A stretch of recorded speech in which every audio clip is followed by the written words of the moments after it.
Carrot వేపుడు తిన్నాం, కోడిగుడ్డు వేపుడు కూడా తిన్నాం. క్యారెట్ కోడిగుడ్డు కలిపి వేపుడు చేసుకుని మీరు ఎప్పుడన్నా తిన్నారా?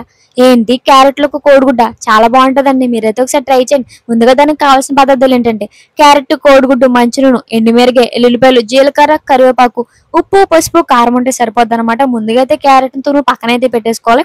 పెట్టేసుకున్న తర్వాత ఒక స్టవ్ వెలిగించి అందులో గిన్నె పెట్టి మంచినూనె వేసి అది బాగా వేగిన తర్వాత జీలకర్ర, ఎండుమిరగే, ఎల్లుల్లిపాయలు, కరివేపాకు వేసి బాగా వేగనివ్వాలి. అది వేగిపోయిన తర్వాత తురుము పెట్టుకున్న క్యారెట్ని అయితే అందులో వేసి పచ్చి వాసన పోయే వరకు బాగా వేయించుకోవాలి.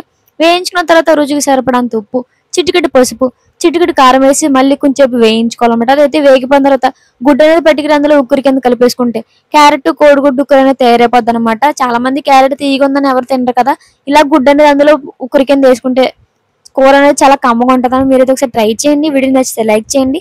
మరిన్ని వీడియోస్ కోసం నా ఛానల్ సబ్స్క్రైబ్ చేయడం మాత్రం మర్చిపోకండి. ఏంటి ఉంటాను మరి, బాయ్.